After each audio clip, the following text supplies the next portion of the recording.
What if the biggest part of Paralympic sport is the part you never see? Hi, I'm Grace Newfer. And I'm Olivia Chambers. We're Paralympic swimmers, but this isn't a story about the medals. It's about the stories people don't expect, the ones that don't make the highlight reels. This is Optical Delusion, telling the stories that we didn't see coming and you probably didn't either. Each episode, we're sitting down with people with disabilities and Paralympic athletes to talk honestly about identity, sport, failure, success, and everything in between. No inspirational cliches and no watered down narratives. It's real stories told by the people who live them. No. Did you look at the script at all? No, did you? I didn't either. Let's go!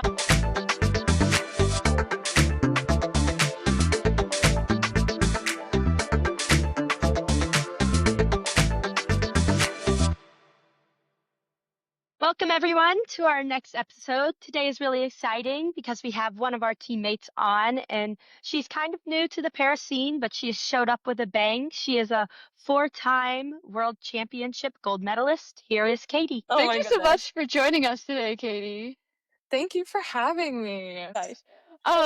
We are obviously so excited to have you on today, being teammates and one of our newer teammates at that you've had a lot of experiences in this past year that I think deserve a platform to talk about, and you have a lot of exciting things coming up as well. So before we get into the questions we really want to ask, would you like to give a little spark talk blurb about yourself just to let our audience know whose story they're listening to right now? Yeah, absolutely. My name is Katie Kubiak. As Olivia mentioned, I am a four-time World Gold Medalist.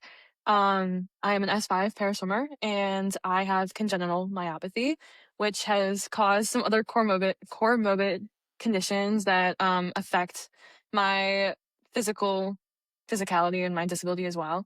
Um, I'm a senior at New York University, where I double major in film and TV and broadcast journalism, and I now am starting to work professionally in the sports broadcasting world, which is super exciting.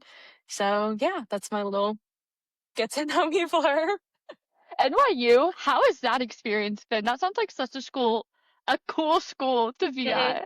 Yeah. I don't know. It's so different than where I grew up. I grew up in a really small town in Wisconsin, and I knew that I wanted something different. And coming to New York City was such a culture shock because it's the complete polar opposite of everything that I knew, but I've loved it so much. Something that really obviously mattered to me in selecting a college was accessibility. And I was so surprised and impressed by how physically wheelchair accessible the entire university is, and the city as well, for the most part. I mean, you hear that the subway isn't accessible and that there aren't places that are super accessible, but my experience has been great. And if I come into any inaccessibility issues, I've got a group of really great friends that are like willing to literally carry me wherever I need to go. Um, so it's honestly been the time of my life, and I really do Good. love the city. So That's nice. I Yeah. was wondering how the accessibility was and getting yeah, around and everything was in New York City. It yeah, sounds like it's been going it is for the most part. It's pretty accessible, but I mean, when you go to the older parts of the city, it gets a little bit interesting. Which a good Yeah. chariot lift up is always a fun time. Because I moved to Chicago for the trains and to be able to be Yeah. independent, but even the stop right by my house doesn't have an elevator. So like Ahalia Yeah. came to visit and I was like, okay, we're gonna have to figure out how to get to wherever we're going because there's no elevator here, which is Exactly. frustrating. Yeah, that's always the most scary part about transportation in the city for me, is like having to go through the subway map and like plan out, okay, this station has an elevator, this one doesn't. Is the elevator actually working? I don't know. I hope it is. And then I get off the train and it's kind of like pushing the button and really hoping that it starts moving. But yeah, I don't know. I love it so much, and I'm excited to be staying out here. So Well, you were just in Barcelona for a World yes, Series yeah. meet. How was that? Oh my gosh, it was so much fun. It was my first meet of the season, my first meet since Singapore.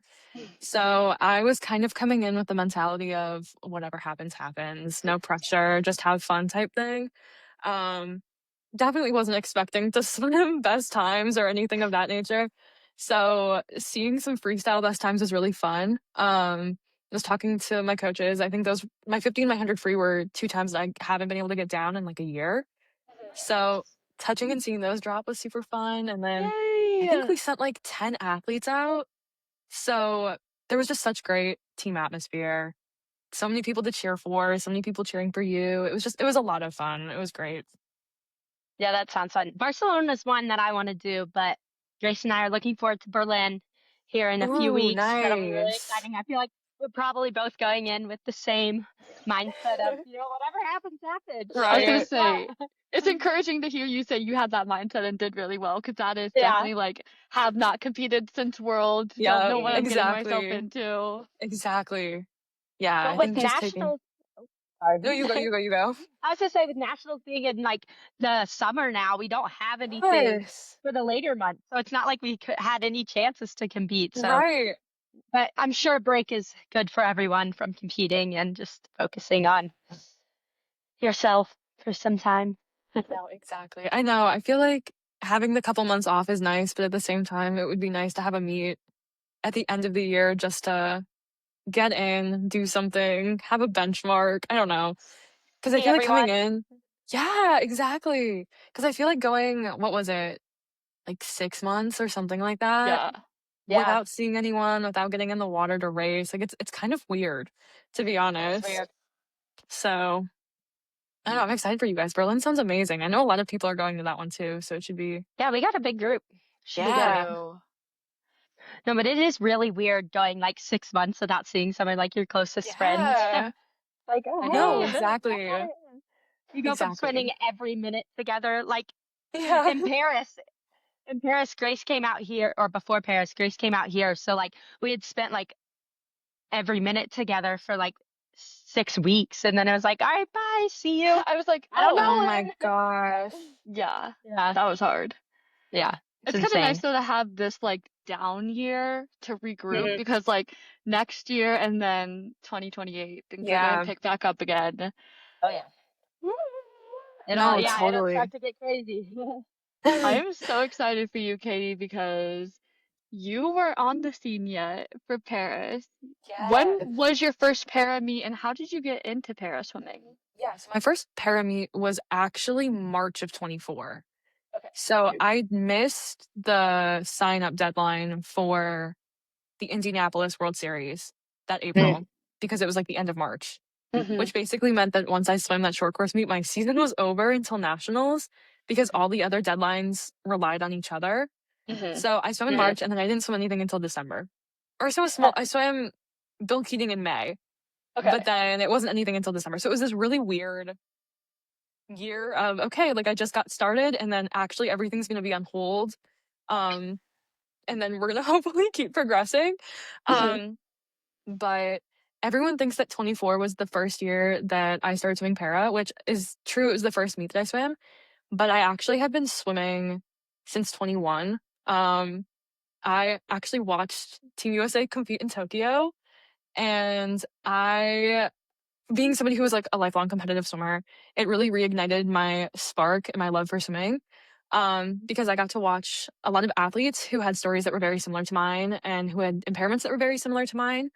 And seeing how strong and powerful they looked kind of showed me that I was capable of doing the same things again.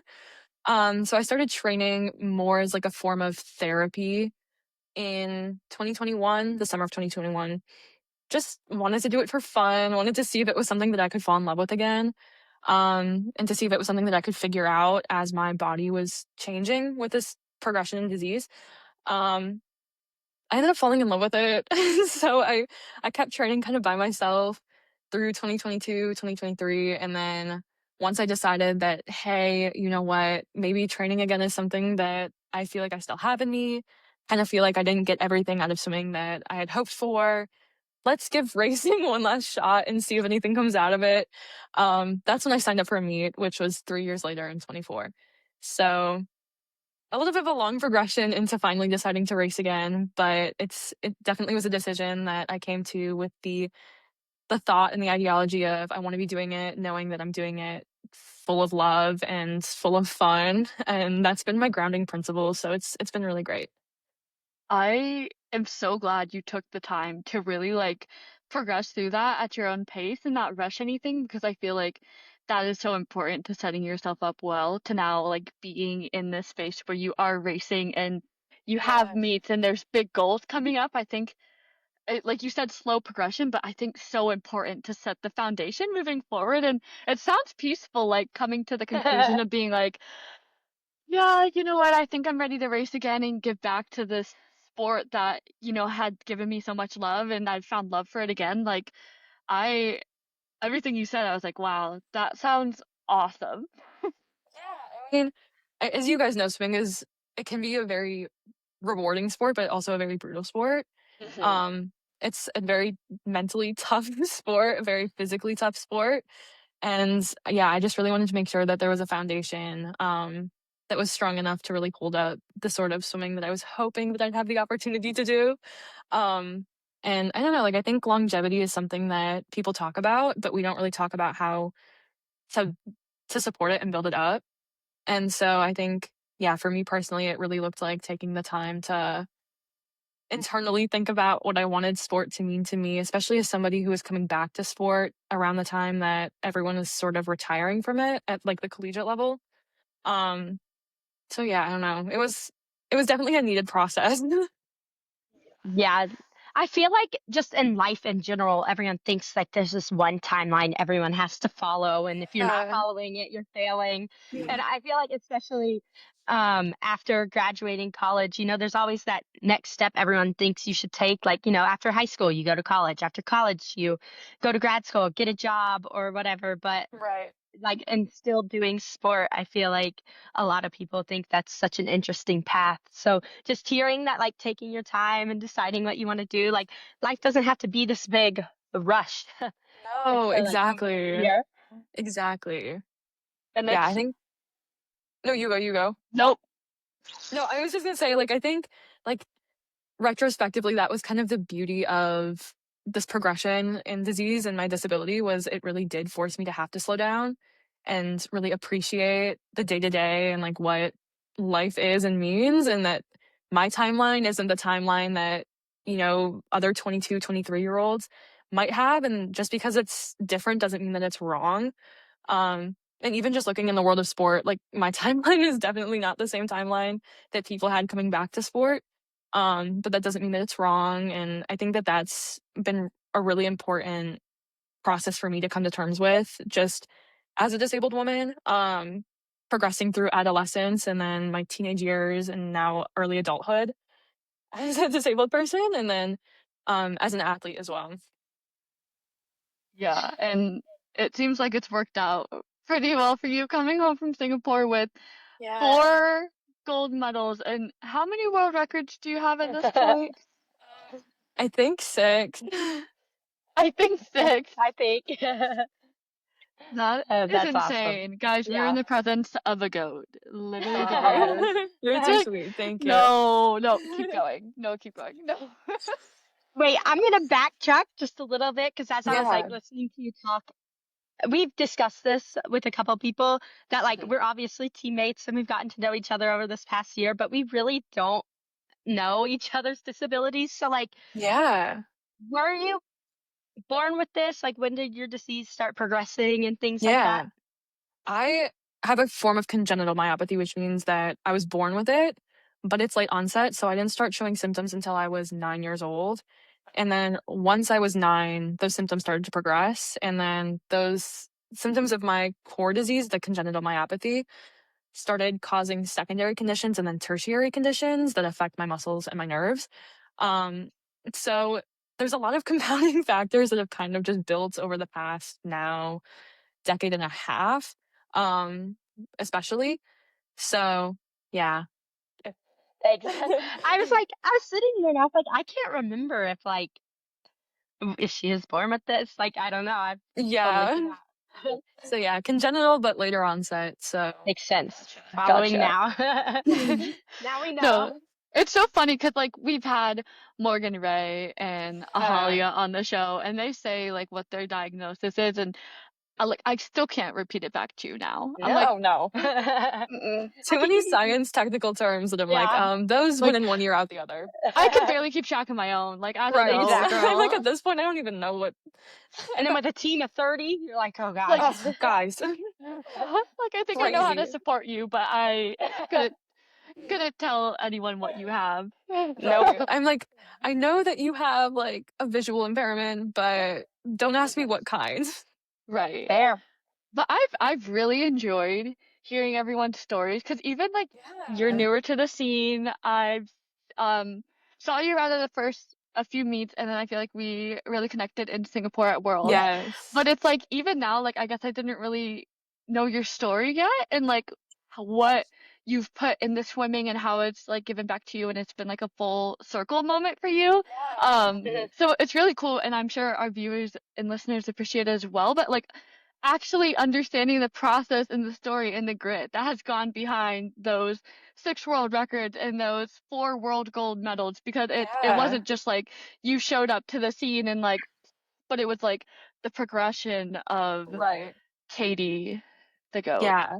I think there's like a lot that goes on behind the scenes. And I think that even like I'm sure you guys can attest to this as well. Like there's so much that happens behind the spotlight and behind the Mhm. competition pools that goes so unnoticed. And I think yeah, like everyone just kind of assumes that I just showed up. It's like no, there's so many years of training and dedication and trial and Mhm. error that came into the success I found in Singapore and the success that I hope to continue to find. Um so yeah, I think it's really special like getting to talk to you guys in Singapore and Ahalia this past weekend as well and all of the other athletes on our team and just really hear their own journeys with it too because even though everybody's story is so different, I think that there is that common thread of like you were saying that grit and that determination. Yeah. And that's what we're trying to do is push the narrative past inspiring or whatever. I'm not going to go on Exactly. a tangent again because every episode I feel like I get on the same tangent, but it's just so important. And No, but it is important because I feel like that's the thing that I always get told is, "Oh, you're so inspiring, you're so strong, you're so whatever, whatever, whatever." Um, but I think the thing that's so frustrating is that people say that, but then they don't create spaces to support those athletes. Um, and I know Mhm. that at first I thought that that was something that I was kind of going through by myself. And then speaking to some of my and your Team USA teammates, I realized, no, this is kind of like a universal experience that a lot of people are having. And it's really awful. And we should probably be having a conversation about it and it needs to change. So no, I fully agree. I think it's an important conversation to have, and I'm really glad that you're bringing it to light. yeah. Yeah, definitely. I feel like, I mean, I think both Grace and we both just kind of showed up also kind of out of nowhere, but I feel like it wasn't really out of nowhere. Just you don't get noticed until you are, you Yeah. know, getting better, making teams, and Yeah. everyone misses, oh, me relearning how to swim when I lost my sight, or oh, Yes. Grace still figuring out how to swim, losing her sight, and all these things are like Yes. people don't see that part, and then they just Mhm. see like all the success, and they're like, whoa, where did this girl come from? No, When it's true and meanwhile, though. like there's this whole background that nobody even knows existed or Right. knows what happened and everything.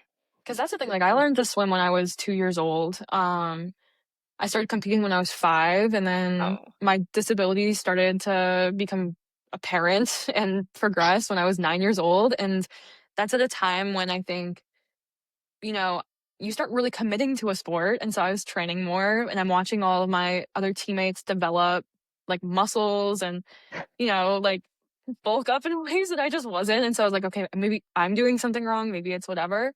And then as time goes on, like my disability was progressing and it's like I'm relearning how to swim all the time. And then even like today I'm still like learning stuff about strokes, like my breaststroke. I'm still trying to figure it out. Like there's so many things that Aren't I we think all? Yeah. aren't we all indeed? Like that's such a rough stroke. That's a tangent that I don't need to get into, but yeah.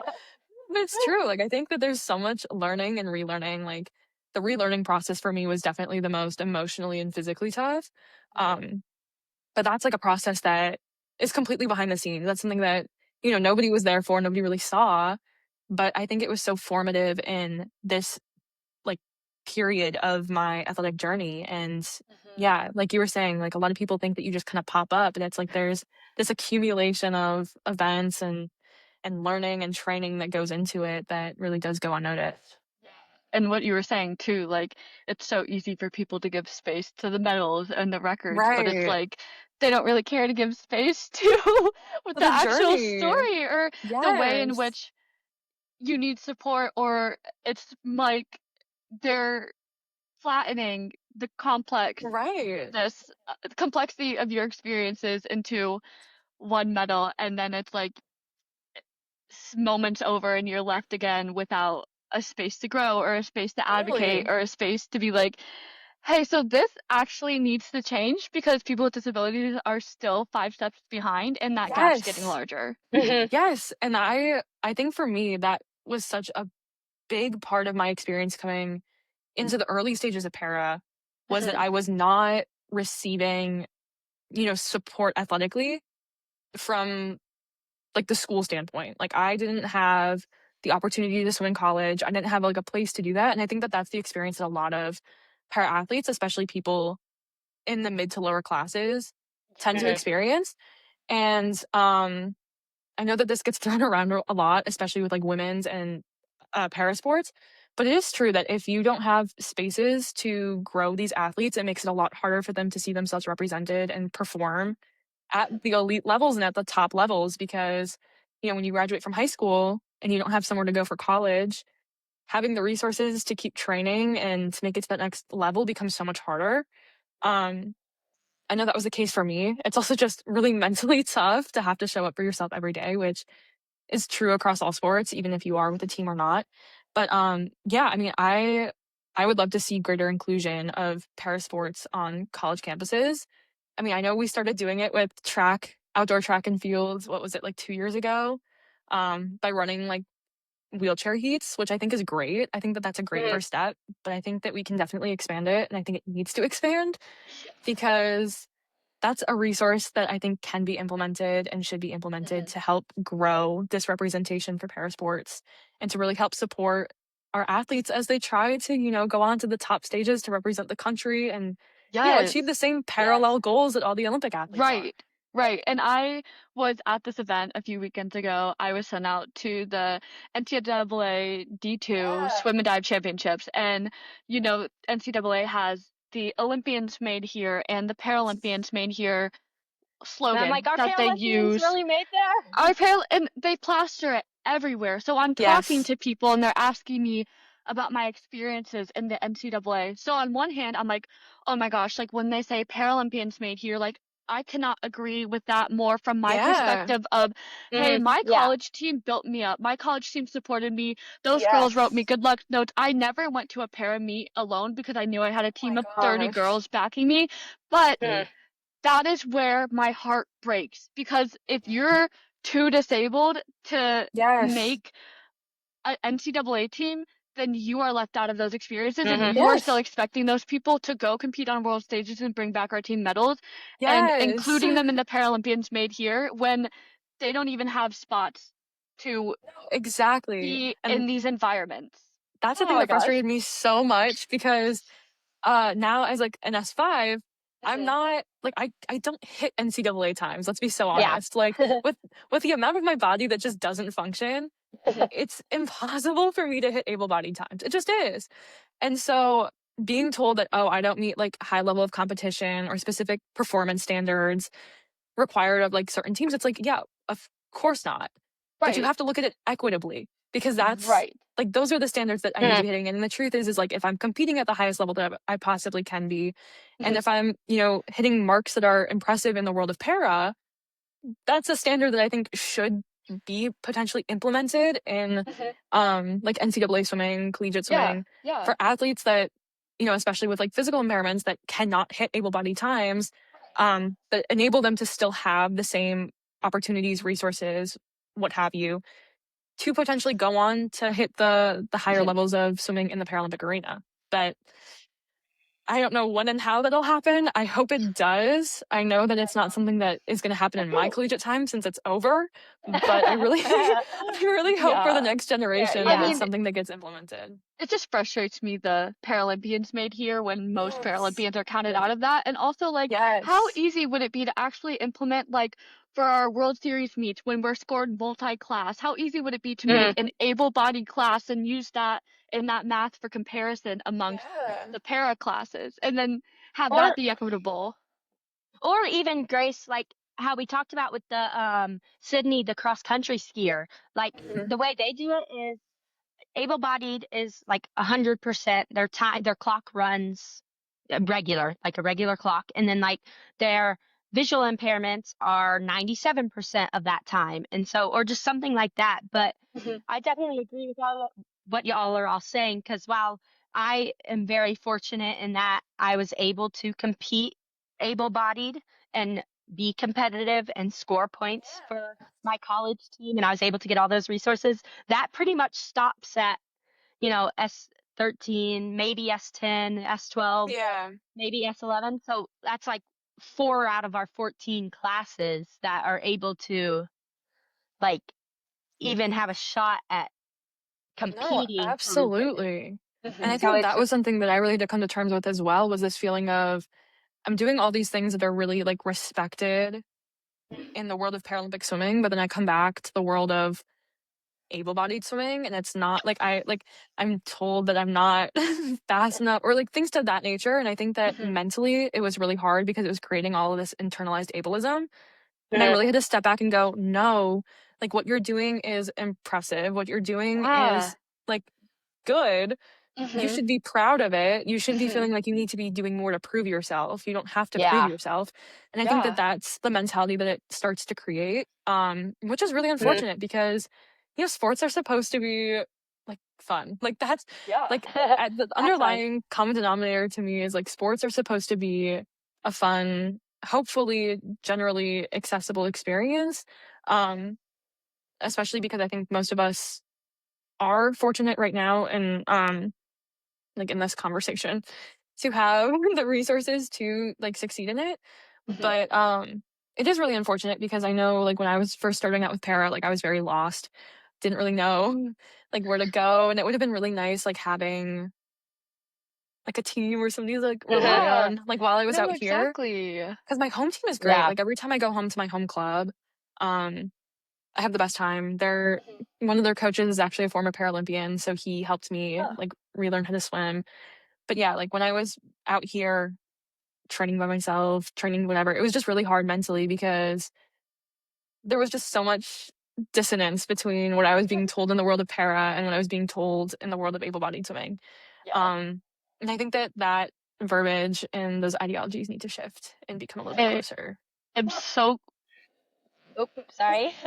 I was just gonna say, Anytime. I'm so glad we're having this conversation because, you bringing up like, hey, you're at a parami and you're hitting all these marks and doing really well, and then you come back and you can't make a college team, and having that, you said like internalized ableism, like Yeah. even as an athlete who, like OC said, was fortunate enough where I was on a college team, like let me like for example, like we're at conference and I'm not on the scoring roster. I can swim Yeah. prelims only.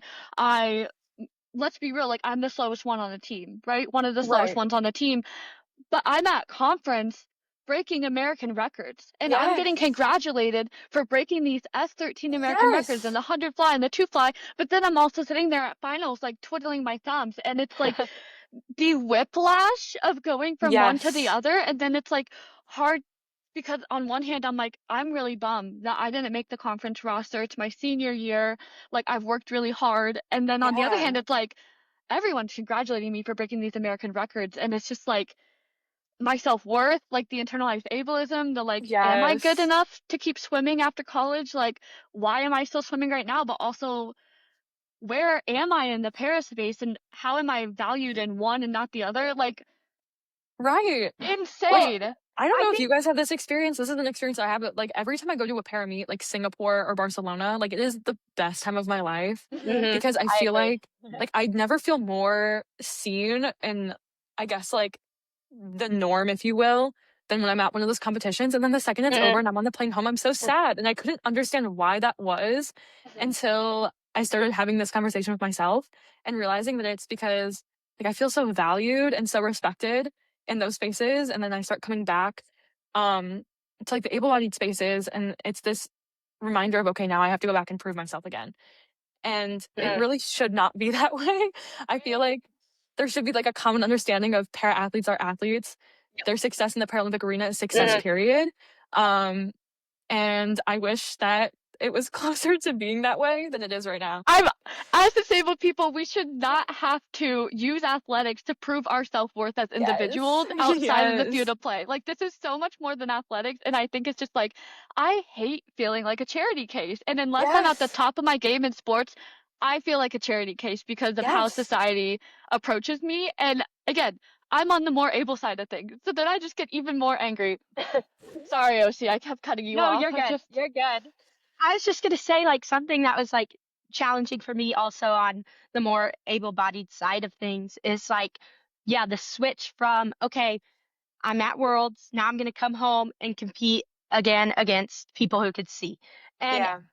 it was hard for me to not be like, this is so unfair. Like, why am I not being, you know what I mean? Like, I would have to put my disability almost like behind me and like pretend that I wasn't blind in order to like Yeah. compete at these collegiate meets so I wouldn't get so frustrated about like me, placing in the B final, which was still great. And so I swam really well. I could have swam really well and still, but there would be a part of me that I was like, ugh, if only they had to swim like I did. If only they had to have a visual impairment. Like, it would frustrate me a little bit. So it was always that like constant swish. And don't get me wrong, I loved college and I loved my collegiate meets and I loved the team and everyone and they built me up and I love practicing with them. But every now and then I would just get in my head and be like, this is so unfair. But like I couldn't let myself get that and I didn't have anyone to really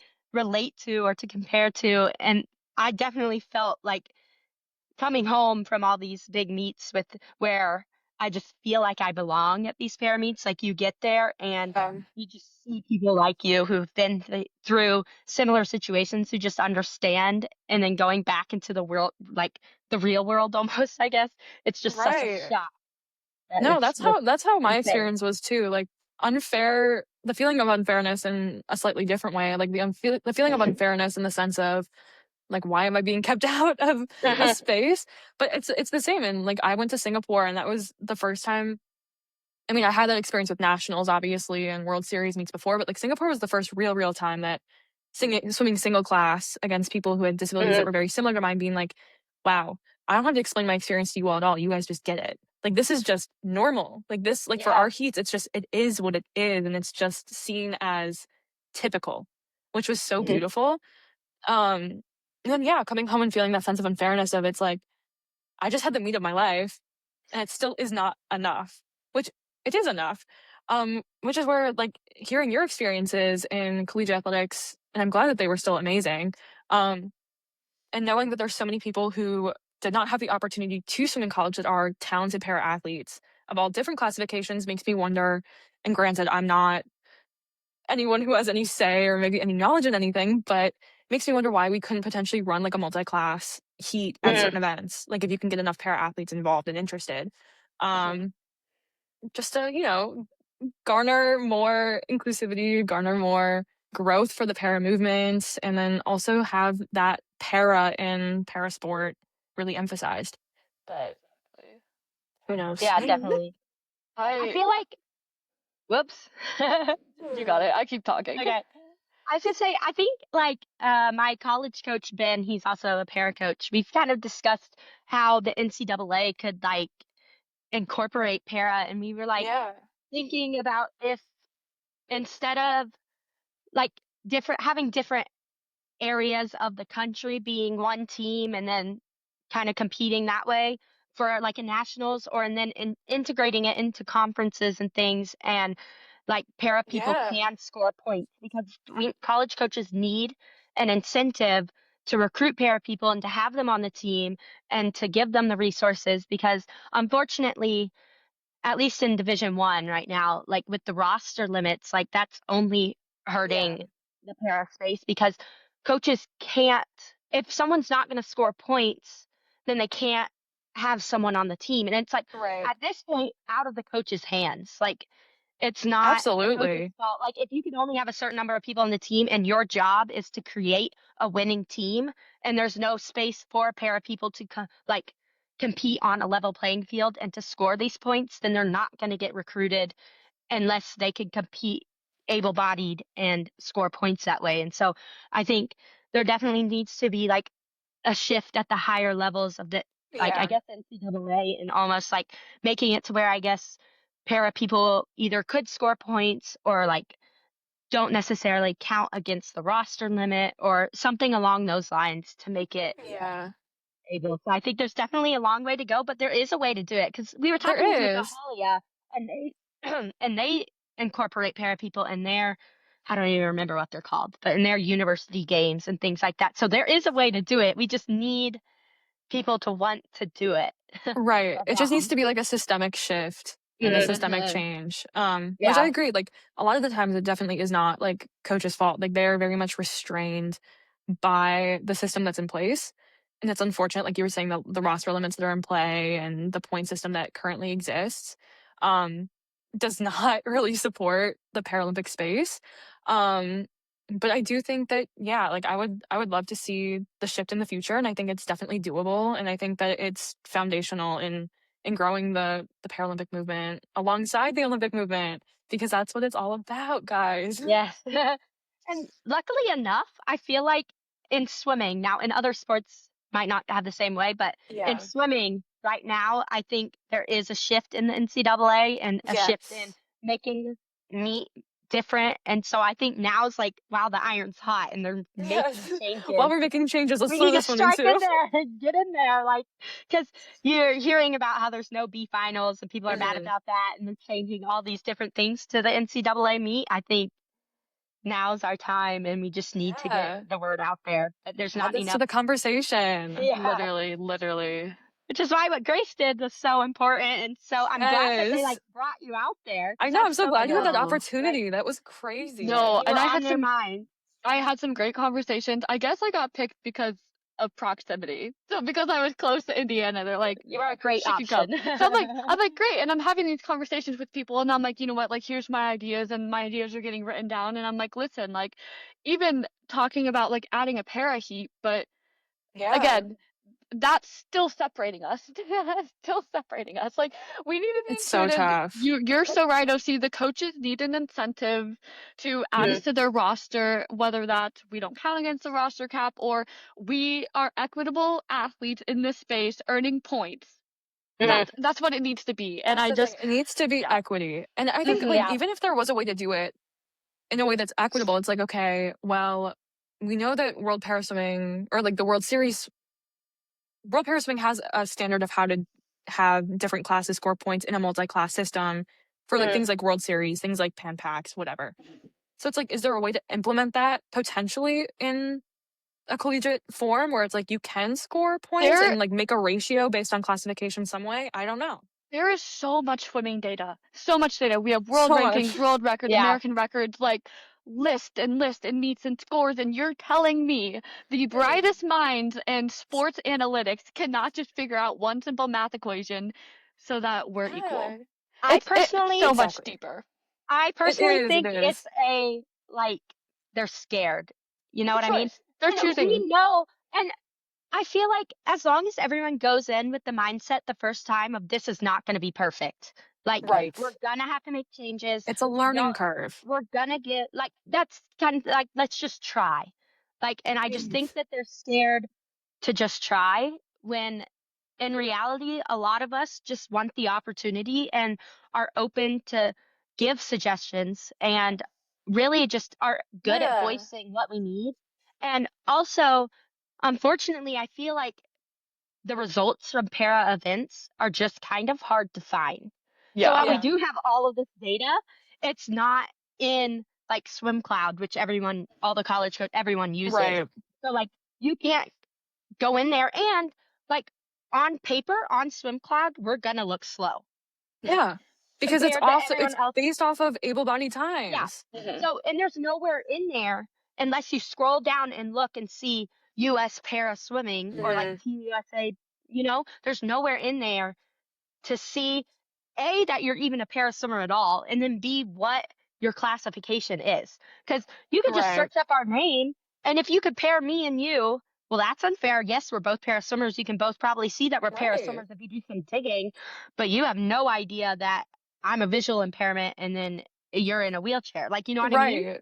And so you're Right. comparing us, you're going to look at that and be like, oh, well, obviously one's a better option than the other just based on times, Oh, when that is right. not true at all. Like, But that's you the thing can't that's like compare. so disappointing about like the way the swim club is set up is like when you look at your times, it just, especially for physically impaired athletes, they Mm, just make you look so slow, so yeah, whatever. And it's like, that's not the full story at at all. Like all. there's so much information that I wish you could see from the para side that would help give you a fuller picture of what's going on in that movement. And I think that really does come down to like representation and coverage as well, which I know we're getting Mm, better at, but at the same time, I think it would help kind of fill in the blanks and fill in the lines that are still kind of missing, to be honest.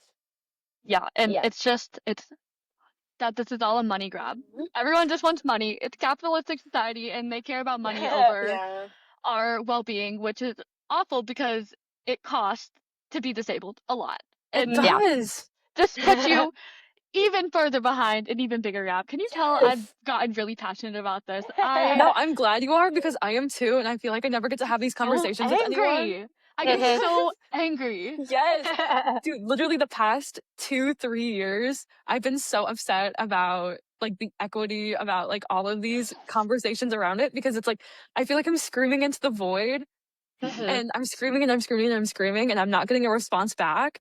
And it's Yes. so frustrating because it's like I know I am and I know you two are, and I know that all of us on Team USA are putting in all of this time, effort, energy, resources, whatever, Mhm. to be the kind of athletes that we want to be. And it's just so frustrating when we're not getting the response and the support back from institutions that definitely could potentially be helping us. 100% they could. It's a choice. And like I'm like a little past giving people the benefit of the doubt and maybe in some situations I can, but even with this, not to get political, but the current administration withdrawing 11 pieces of ADA regulation because it's too expensive. It's too expensive to help businesses understand how to make their storefronts accessible, how to make it so visually impaired people can participate in online society and vote. Like they Yeah. are taking those guidelines away because it's too expensive. And now, Right. meanwhile, airport agents aren't don't care if they're throwing around and breaking wheelchairs. It's just all connected and I'm so glad this conversation has gotten to this point and we all share the same anger and passion and I've Yeah. said this before but like this is why OC and I are starting this. This is why we're trying to share these stories and to kind of curve the conversation a little bit so we don't just keep Yes. talking in circles but Katie, you're making a film. I am. Yeah. That sounds I'm like it's along excited. these same lines and I want to hear all about it. Yes. So, as I mentioned, I'm a film major at NYU, and for my thesis film, I decided to make a film about a para athlete who went from able-bodied, had an accident, is now a para athlete, and is fighting for a spot on her high school's roster. But at the same time, is kind of going through the cycle of grief as her younger sister is competing on the same high school team and is gunning for one of her previous high school team records. Um, because I feel like the story of disabled grief and the story of, like disabled athletes in sports is often told for us and not by us. And I think that especially with disabled grief, it's told in a way that isn't really authentic to anything that at least has resonated with me because I feel like it just paints us to be like angry and um not really having any autonomy over our stories and our lives. Um but I think that the story of disabled grief is something that is very true. I know it's something that I went through and I continue to go through as somebody whose disability can and probably will change. But yeah, I don't know. Like, I think telling that story in a way that was connected to sports and having authentic representation and having disabled people behind the camera as well as in front of the camera was really important to me. So I was really glad that I could bring it to life. That sounds so cool. I I'm excited to know. like see it from a disabled point of view and like Yeah. how you tell the story and how different that'll be from other, like you said, other people telling the stories for us. Yeah. Because until you've experienced life like without your vision, without your ability to walk, or Yeah. you don't understand what it's like to lose something Right. that you're meant to have, kind of, I guess. And you can't understand that unless you experience. And I hope other people don't have to experience what we have to go through, but it'll be so like refreshing to see your point of view come to life and through this film. No, I appreciate that. I think like my grounding principle through film school and in my career beyond has always been this saying that I know has become popular, but I think it's really resonant and important is like no representation of us without us. Um, because how can you tell a disabled story that is going to resonate with disabled people and be really created for them if you're not going to have them behind the camera, if you're not going to have them in front of the camera, if you're not going to have them, because the thing is, it's true that disabled representation in film and TV is already so sparse. And so when you're not casting like authentically disabled people for it, it makes it worse. Because those are roles that disabled people can easily fill. That's their lived experience. That's something that they know and are very equipped to portray. And then even more difficult is behind the camera, like proving that you are capable of being able to work behind the camera. I know that that was something that was a challenge for me, like even earlier in my film school career. So yeah, I really just wanted this to be a moment of like being able to celebrate disabled people and then our own stories while telling something that I think often gets misrepresented. So And again, echoing OC, I'm very excited to watch it. And I also, not only do I think it'll resonate with us in our community, but I think it's going to resonate with people who aren't disabled in a way of, hey, this is maybe a glimpse of what it's like to live in our shoes or the disabled grief we go through. Like, they're never, people are never going to be able to fully understand unless they live it. Like, you're not going to understand waking up and being upset that you can't see or you can't walk and having bad days. And right. we just had Allie on the show, Allie Truitt, and she was talking about this concept of radical acceptance, Yes. which is like, it's hard.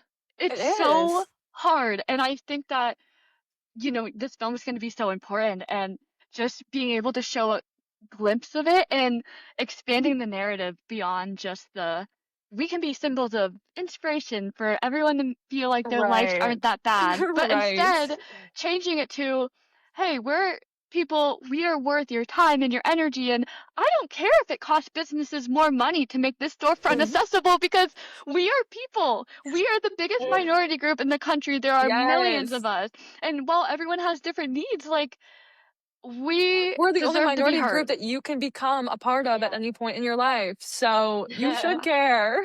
Yeah. And this is so off tangent, and I don't know if you guys have seen this. And this was, I feel like, kind of an example because there was a study done on the effects of endometri- endometriosis There to you the go. male partner. To the male partner. Like, Joking. a Oh, study was done on the effects of this. Is it a disorder? It's a disorder, disease? one of Yeah. those. One of Yeah, those. it works. But it's like this understudied health issue, so understudied, so under-researched that so many women experience on the daily are navigating through trying to find solutions to help their pain. They do a study on how it affects their male partners. Huh. And I just What an like, interesting thing to and study. I know, I hope that to you guys doesn't feel out of the blue for why I'm bringing that No, up because it's like, people are that's missing the very big similar. picture. Like, why would you research that? Why would you put money and time and energy into that? It's like, we're right here. Yeah, Like, there are research for people. these women, Yeah. not their male partners. Like, I, Yeah. I need to calm Yeah. down. Oh yeah, Anyway, that so doesn't make sense. it's messed up, and I think that's echoes just what we deal with on a daily basis of like, we are ignored. And even No, if our yeah. issues are brought to the forefront of a conversation, it is not in the way that is going to make positive change to give No. us Yeah. a more equitable role in society where we don't feel like a charity case. Anyways, I'm done. Right. I need, Right. I need to go to bed. Oh my gosh. No, but it's true though. It is true. I think and the difficult part about it is until you experience it, like you guys were kind of saying before, until you experience it, you have no idea. A lot of the time you have no idea.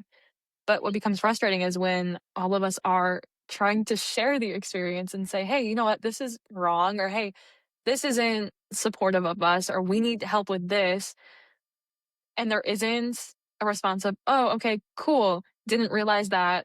Let's fix the issue," or "Let's try to fix the issue," or like work through a way that we potentially could. That's where I'm getting frustrated with things across the board. Yeah. So back to your film. I Oh. love these conversations we're having, but I feel not a lot of it is about you. Um, which they are because it's your lived experiences and also we That can is relate. true. And this conversation has been healing. But Same. It's been free therapy, when so thank you. literally free therapy because we all know that's expensive. Yes. When is your film coming out? I think you mentioned before Yeah. this that it's gonna be a while. Like, what's the process Yeah. looking like? So the really fun thing about making a film is that once it's shot, you have to do a bunch of assemblies before it's done. And then even once the edit is done, it has to go through color, it has to go through a bunch of sound mixes, it has to go through composition, which all take really, really long periods of time. So I wish I knew when it was going to come out. I think end of year is an optimistic deadline for when we'd like to have it fully done by. But then after that, the hope would be maybe to do a festival run. So it wouldn't be released until sometime next year. So yeah, long Okay, we'll time be yet, excited. but I I know. am excited. I think it'll be And we good. can re-hype it up. Re-hype Yes, it up. thank Well, you. we'll plug the Instagram, 100 meters film, right? That's the Yes, thank Instagram. you. Okay, yes. Yeah.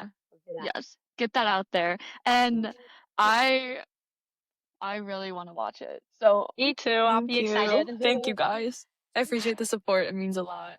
oh yes. So, you have the film coming up. You just swam in Barcelona. What Yeah. is next on the horizon for you? Pan PAX is the next thing on the horizon for me following graduation in May. Oh. So these next couple months are crazy, but then I'm really excited to focus on that meet and hopefully, like swim some different events. Maybe switch up some training ahead of it. Like you guys were saying, this is kind of a weird year. Yeah. There isn't, like a world to build up for or for a games to build up for. So I'm just really trying to take advantage of the second year of the quad and implement some changes and see what might come of them.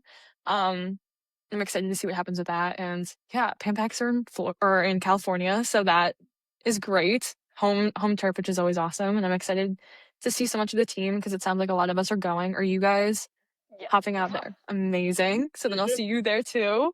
Oh my gosh. Is that the next time we're gonna see each other? Probably. No. I Are you going to know. Nashville? No, I don't think so. I think I'll go to Ah, Jimmy. okay, that's fair. Oh, shoot. Yeah. Well, Pampax. It'll be fun. I'm Fine. No, excited for that one. fine. I'll come visit you in New York. Can I come Oh my gosh. visit? Yes, Oh, I that have an actually be extra fun. bed in my apartment. Feel free to crash. Wait, I'm being so Perfect. serious. Me and my me and Genuinely feel my free to crash. me and my girlfriend are gonna go see Harry Styles. Really? And oh, I guess that's October. Oh, but still, I can see you Never after mind. Pen Packs. Round out the episode, Katie. OC has a question for you. I do. Okay, what is a story in your life that you did not see coming? Oh my goodness. See, I was sitting here thinking about it, but I was like, I don't even know what's worthy of this. I don't know. Like, I feel like it's probably cliche and predictable, but this whole like little life that I've had, like post COVID, has been so unpredicted and so unexpected. I think for a very long time, like prior to like COVID and the main progression in my disease, I was on a completely different path in life, very prepared to go to like med school, science, math oriented. Um, and so, yeah, just coming out here and doing all this and now being like an elite athlete and training for hopefully my first Paralympic Games, I think is something that is so weird to say and so weird to be living. Um, and I definitely didn't see that coming, but I'm very happy that it is happening. I'm very grateful, and yeah, I don't know. That's kind of my little story. I love your little story. I Thank do you. too. Yeah, it's crazy how Definitely. much life could change and things fall into place. And I mean, I'm sure I'm speaking for both OC and I, but we're very glad you joined the Paralympic movement and we get to be Thank you. Yes, teammates. it's I so think much fun. too. Hmm. Yeah, no, it's been so great to meet all of you through it, and it's been so fun, like, swimming alongside you, and honestly, like, even at my first meeting you guys and knowing all the amazing things that you had done and seeing how cool you Oh, are in real life has been Oh, so nice, and now being able to call you friends is so amazing, so I'm yes. really grateful for yeah, it all. Oh, yes. okay. I need to I need to stop. Okay. Well, thank you all so much for tuning in. We really enjoyed this episode and this conversation. And thanks again, Katie, for joining us because this has just been so special. And also, I think it's just been really nice to catch up. And yeah, to our listeners, we appreciate you and we will see you guys next week. Bye. Bye bye.